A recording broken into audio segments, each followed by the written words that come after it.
Les aventures en plein air sont souvent perçues comme exaltantes et synonymes de liberté, mais elles peuvent aussi être impitoyables. Certaines histoires se terminent en catastrophe, avec des vies perdues de manière totalement inattendue. Nous allons explorer 5 récits réels et glaçants des pires décès survenus lors d'aventures en plein air, où les dangers de la nature et les choix humains ont conduit aux prises ultimes.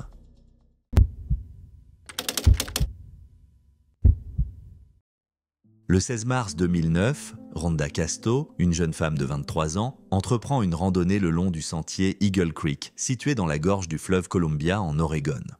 Modèle en devenir et mère d'une petite fille de 9 mois, Eva et Rhonda confient son enfant à sa mère, Julia Simmons, avant de partir avec son petit ami, Stephen Nichols, pour ce qui devait être une aventure paisible en pleine nature. Mais la journée prend un tournant tragique, laissant sa famille s'interroger sur la véritable nature de l'événement. Au début de la randonnée, Rhonda, pleine d'énergie et d'enthousiasme, avance sur le chemin étroit et recouvert de mousse aux côtés de Nichols. Tout semble aller pour le mieux jusqu'à ce que la météo se dégrade. Le sentier devient glissant sous l'effet du grésil et de la grêle, augmentant les risques de chute. Dans une zone où le chemin borde une falaise escarpée, le drame survient. Vers 18 h, Nichols appelle les secours, signalant que Rhonda vient de faire une chute d'environ 30 mètres. Il affirme plus tard qu'elle s'amusait en courant avec une serviette sur les épaules lorsqu'elle a glissé dans le vide. Selon lui, il aurait descendu le ravin, traversé un ruisseau glacé et tenté de réanimer Rhonda, mais il était trop tard. Épuisé et transi de froid, il se serait effondré près du corps avant de regagner le sommet pour appeler à l'aide. Son récit semble cohérent, mais la famille de Rhonda reste sceptique. Avant la randonnée, elle avait confié à sa grand-mère et à sa tante une phrase troublante « Il va soit me demander en mariage, soit me jeter d'une falaise, ha ha ha ». Une plaisanterie qui prend un tout autre sens après le drame. Julia, la mère de Rhonda, révèle que sa fille était malheureuse dans sa relation et envisageait de quitter Nichols mais hésitait en raison de problèmes financiers. Elle voulait partir, mais s'inquiétait de la manière dont elle pourrait subvenir aux besoins d'Eva, confie Julia. En enquêtant sur l'affaire, les autorités découvrent des éléments préoccupants. Quelques mois avant la randonnée, Nichols avait augmenté l'assurance vie de Rhonda à 1 million de dollars, se désignant comme unique bénéficiaire. Un choix suspect, d'autant plus qu'il était déjà impliqué dans une affaire troublante. En 2003, il avait été accusé d'avoir tenté de pousser sa femme de l'époque du lot d'un balcon en Chine. De plus, des accusations inquiétantes concernant sa relation avec la sœur cadette de Rhonda émergent. En 2015, soit près de 6 ans après la mort de Rhonda, Nichols est arrêté et inculpé. Les enquêteurs suspectent un mobile financier et estiment que la chute n'était pas un accident. Nichols, quant à lui, nie toute implication et affirme que Rhonda a simplement perdu l'équilibre.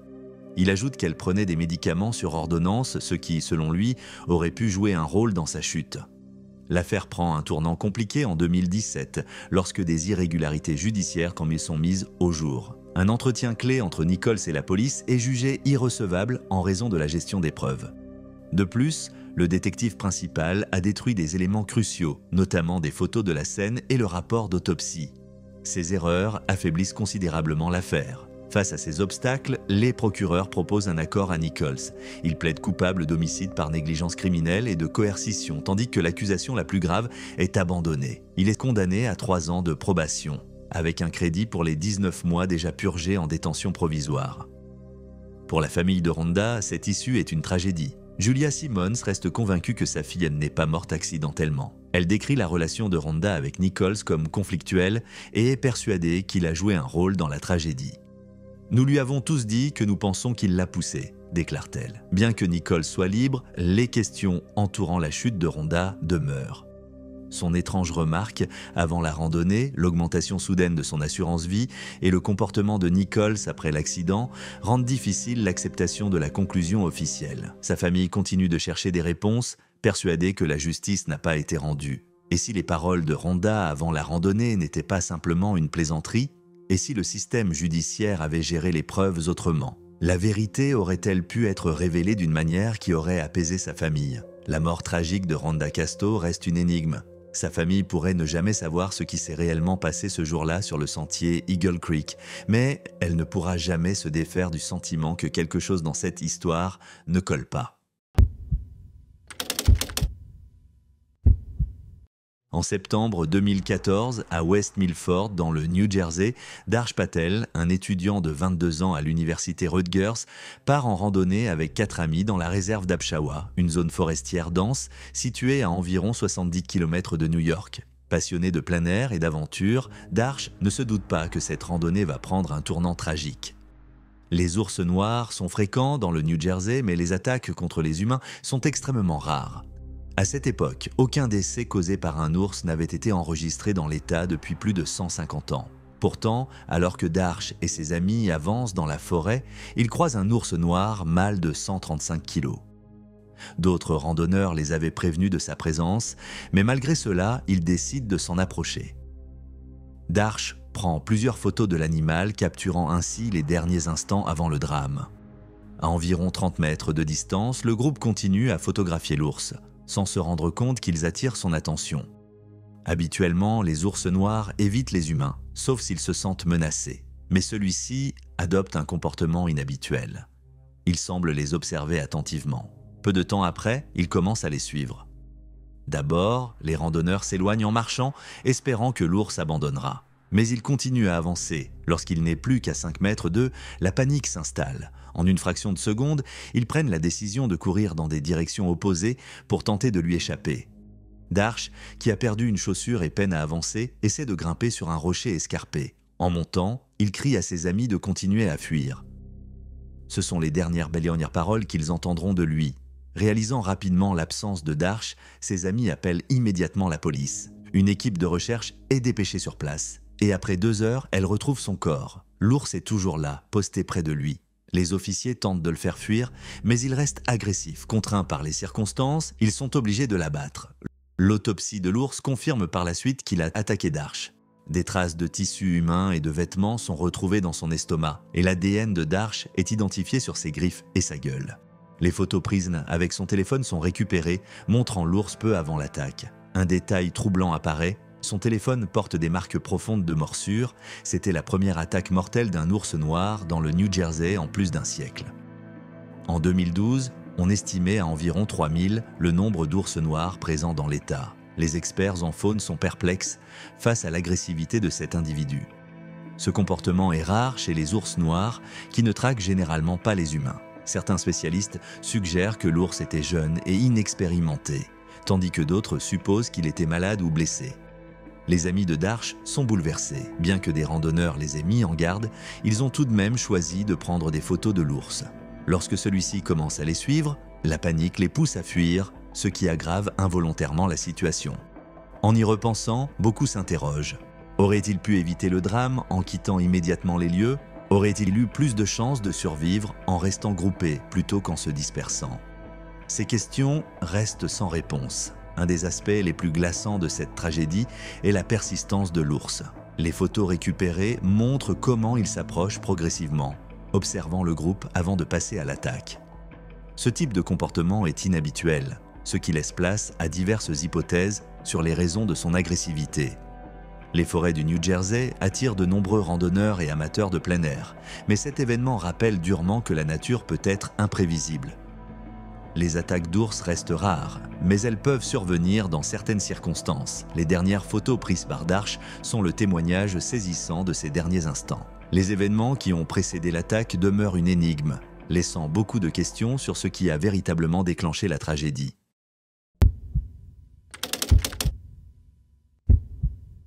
Il était 2 heures du matin, le 18 février 2024, à Hawaï, Kalaioke-Alaula, Ashley Nicole Reyes Kanekoa, une mère de 29 ans de 2 enfants, se tenait près d'une falaise au Hawaiian Paradise Park avec son petit ami, Dylan Gap. Ils avaient passé ensemble les heures tardives de la nuit, profitant de la vue sur l'océan. Cet endroit leur était familier et paisible, mais en un instant, tout changea. Sans avertissement, Kanekoa perdit l'équilibre. Le rebord humide et glissant de la falaise céda sous elle et elle chuta dans les eaux sombres en contrebas. De puissantes vagues se brisèrent contre les rochers alors qu'elle luttait pour rester à flot. Gap, sous le choc, accourut jusqu'au bord et observa, impuissant, la manière dont elle était emportée par les forts courants. Désespéré de lui venir en aide, Gap saisit un dispositif de flottaison et le lui lança. Mais les vagues étaient implacables, l'attirant toujours plus loin de la côte. Elle s'accrocha au radeau, appelant à l'aide. Gap tenta de la rassurer, mais il percevait la peur dans sa voix. Il savait que le temps était compté. Se rendant compte qu'il ne pourrait pas la rejoindre seul, il composa le 911. En 7 minutes, la police du comté d'Hawaï arriva, mais la situation s'avéra compliquée. Le camion de pompiers dépêché ne disposait pas de l'équipement nécessaire pour un sauvetage aquatique. Aucun dispositif de flottaison, aucune corde, rien qui pût immédiatement permettre de mettre Kanekoa en sécurité. Alors que les conditions océaniques se détérioraient, les équipes de secours comprirent qu'elles avaient besoin de ressources supplémentaires. Elles sollicitèrent l'intervention d'un bateau de sauvetage, d'un hélicoptère et même de la garde côtière. Mais les circonstances étaient loin d'être idéales. De forts vents et des vagues puissantes rendaient la navigation presque impossible, et l'obscurité réduisait grandement la visibilité. Depuis la falaise, Gap apercevait encore Kanekoa s'accrocher au dispositif de flottaison. Elle était vivante, mais il ne pouvait rien faire pour la secourir. Chaque seconde semblait une éternité. Le bateau de sauvetage, qui aurait pu l'aider, n'arriva qu'après 90 minutes, tandis que l'hélicoptère ne put être déployé en raison des conditions météorologiques extrêmes. Après environ 1 heure, incapable d'attendre davantage, Gap enfila des palmes et tenta de la rejoindre par lui-même. Mais lorsqu'il revint sur la rive, l'équipe de secours avait perdu toute trace d'elle. Elle avait dérivé trop loin. Les secouristes cherchèrent toute la nuit. La garde côtière et les pompiers travaillèrent sans relâche, espérant la retrouver avant qu'il ne soit trop tard. Mais à l'aube, la triste réalité s'imposa. À 8 heures, son corps fut découvert à environ 6,5 km près de Honolulu Landing à Paosa. Elle fut ensuite déclarée décédée au Hilo Medical Center. L'autopsie confirma qu'elle s'était noyée sans aucun signe d'acte malveillant. Toutefois, l'enquête se poursuivait, les autorités attendant les résultats toxicologiques pour déterminer si d'autres facteurs avaient contribué à la tragédie. La disparition soudaine de Kanekoa bouleversa profondément tous ceux qui la connaissaient. C'était une mère aimante, une amie attentionnée et une personne qui répandait le bonheur autour d'elle. Gap la décrivait comme quelqu'un qui adorait ses enfants plus que tout. Il avait tout tenté pour la sauver. Mais les conditions extrêmes et le manque de moyens ont rendu cette aide impossible. Cependant, sa famille demeure avec de nombreuses questions. Certains de ses proches ne sont pas convaincus que sa chute fut entièrement accidentelle. Sa sœur, Reina Kanakaole, prit publiquement la parole pour exprimer ses doutes, affirmant que des témoins avaient entendu le couple se disputer avant la chute et que Kanekoa avait paru effrayée. Ces déclarations ont suscité des inquiétudes, même si les autorités maintiennent qu'aucune preuve d'un acte malveillant n'a été relevée. Au-delà de la tragédie en elle-même, cet incident met également en lumière les lacunes du système d'intervention d'urgence à Hawaï. Beaucoup se demandent pourquoi les pompiers étaient dépourvus de l'équipement de sauvetage de base. Si un dispositif de flottaison ou une corde avait été à disposition, Kanekoa aurait-elle pu être sauvée? Et pourquoi le bateau de sauvetage a-t-il mis tant de temps à arriver? Gap lutte encore contre un chagrin immense, agrémenté d'une profonde frustration. L'image de Kanekoa luttant dans l'eau, appelant désespérément à l'aide, restera à jamais gravée dans sa mémoire. Il ne peut s'empêcher de penser qu'elle aurait peut-être survécu si l'aide était intervenue plus tôt. Pour tous ceux qui l'aimaient, la douleur de sa perte est d'autant plus vive que subsiste la question de savoir si cette tragédie aurait pu être évitée. Les appels au changement se multiplient avec nombre de personnes exhortant les autorités à améliorer les dispositifs de réponse d'urgence afin de prévenir de pareilles catastrophes à l'avenir.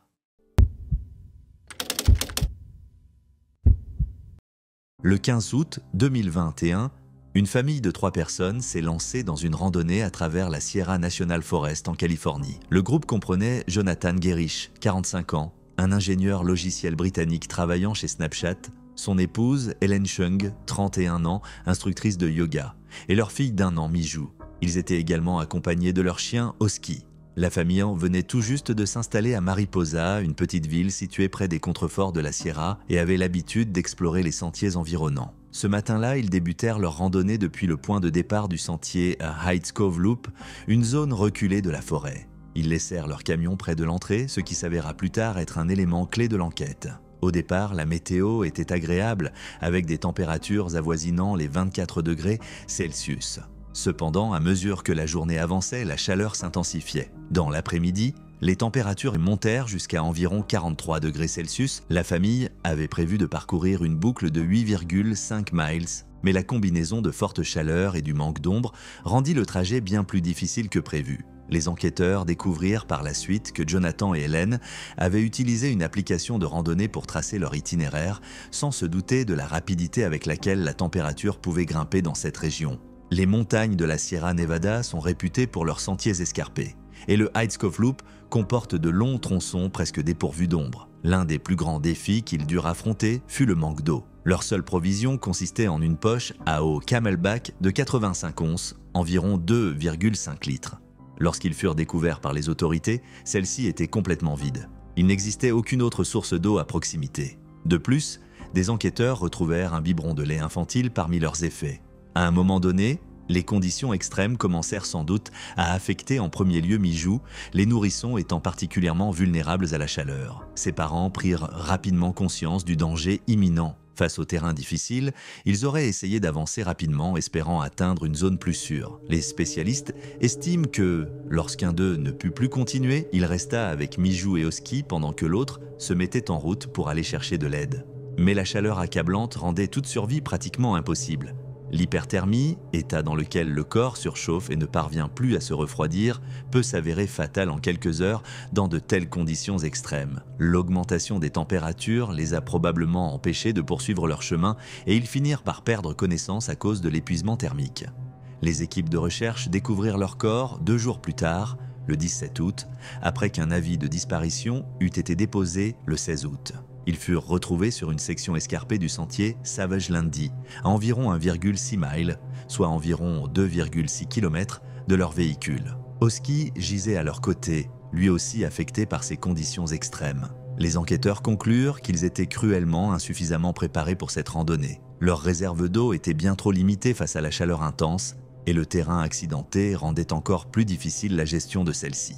Un expert en survie a d'ailleurs précisé que, dans de telles conditions, les randonneurs devraient boire au moins 1 litre d'eau par heure pour rester en sécurité. Dans un premier temps, les autorités explorèrent d'autres pistes, et des inquiétudes avaient été émises quant à la présence d'algues nocives dans les sources d'eau voisines. Cependant, les tests révélèrent l'absence de toute contamination. Par ailleurs, aucune blessure ni indice d'un acte malveillant ne fut constaté, écartant ainsi toute interférence extérieure. Pendant des semaines, le mystère plana sur cette affaire. Les enquêteurs examinèrent diverses hypothèses, y compris une possible exposition à des substances toxiques, mais toutes les preuves finirent par converger vers des causes liées à la chaleur. En définitive, les températures extrêmes et le manque d'hydratation furent fatales. La cause exacte du décès d'Oski n'a pas pu être confirmée, mais il semble que la chaleur intense ait également eu raison du chien. À la suite de cette tragédie, le bureau du shérif du comté de Mariposa publia un communiqué exhortant les randonneurs à prendre des précautions supplémentaires, notamment en cas de chaleur extrême. Les responsables insistèrent sur l'importance de consulter les prévisions météorologiques, d'emporter une quantité suffisante d'eau et d'éviter les randonnées éprouvantes, partant dangereusement chaud. La mort de Jonathan, Hélène, Mijou et Oski a profondément bouleversé leurs proches. Leur famille exprima une immense tristesse, se rappelant d'eux comme d'une famille aimante et audacieuse. Cette tragédie demeure un avertissement sur les risques encourus lors de randonnées par temps extrêmes et souligne l'importance d'être entièrement préparé avant de s'aventurer dans des zones reculées.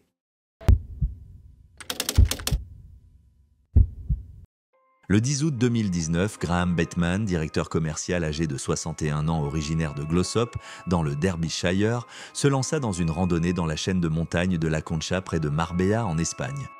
Réputée pour ses vues à couper le souffle sur la Méditerranée, Gibraltar et même le Maroc par temps clair, la Concha est une destination prisée des randonneurs. Pour Graham, un marcheur expérimenté parcourant régulièrement entre 20 et 30 miles par jour, cette excursion semblait n'être qu'un simple défi de plus. Mais ce qui devait être une randonnée de routine se transforma en un tragique accident qui ébranla sa famille et ses amis. Graham se trouvait en Espagne pour une courte escapade avec sa femme et son beau-fils. Son programme était simple: atteindre le sommet, profiter de la vue, puis redescendre. Il partit avec assurance, mais à mesure que la journée avançait, la chaleur estivale intense rendit le parcours bien plus ardu qu'il ne l'avait prévu. Vers midi, Graham atteignit le sommet et envoya un message à sa famille pour confirmer son arrivée, y joignant même une photo prise au sommet. Toutefois, il mentionna aussi l'extrême chaleur, indice qu'il avait probablement sous-estimé la difficulté de la descente. Au fil des heures, ces messages devinrent de plus en plus inquiétants.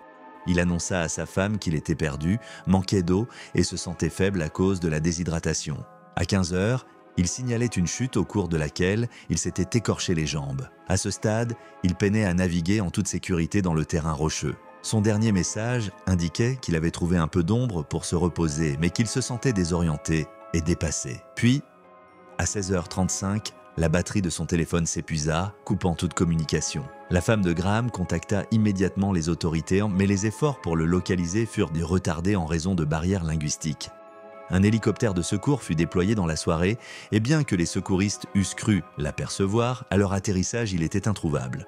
Pendant ce temps, le beau-fils de Graham, Andrew Brooks, prit un vol pour l'Espagne afin de participer aux recherches. Mais dès son arrivée, il reçut une nouvelle dévastatrice. Les autorités venaient de retrouver le corps de son beau-père. Les enquêteurs conclurent que Graham avait chuté du bord de la montagne. Cependant, ce n'est pas tant la chute qui causa son décès que le fait que son sac à dos s'était emmêlé dans un arbre, ses sangles s'enroulant autour de son cou et l'empêchant de se libérer. La pression exercée par ces sangles fut fatale. Le rapport du médecin légiste confirma par la suite qu'à mesure qu'il se désorientait, Graham avait probablement quitté son lieu de repos initial en quête d'une issue, ce qui l'aurait conduit à perdre pied et à tomber. Cet accident tragique était complètement imprévisible. La mort de Graham affecta profondément ceux qui le connaissaient. Directeur commercial chez Prestigious Textile pendant plus de 15 ans, il était très respecté dans son milieu. Ses collègues de la British Interior Textiles Association, BITA, se rappellent de lui comme d'un homme aimable et énergique dont la présence illuminait chaque pièce.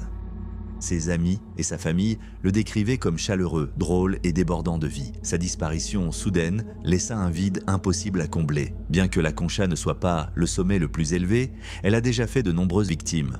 Son sommet, culminant à environ 4000 pieds, peut paraître accessible, mais le terrain escarpé et accidenté est souvent trompeur. La descente est particulièrement périlleuse et, sous la canicule estivale, la déshydratation et la désorientation représentent de réels dangers. Au fil des années, les autorités ont installé davantage de panneaux pour guider les randonneurs, mais les risques demeurent, surtout pour ceux qui ne connaissent pas la région. L'histoire de Graham est un rappel poignant de l'imprévisibilité de la nature. Malgré son expérience et sa préparation, les conditions extrêmes furent trop difficiles à surmonter. Sa perte laissa sa famille avec de nombreuses questions sans réponse. La réponse des secours aurait-elle pu être plus rapide ? S'il était resté sur place, aurait-il été retrouvé à temps ? Une meilleure communication aurait-elle pu changer le cours des événements ?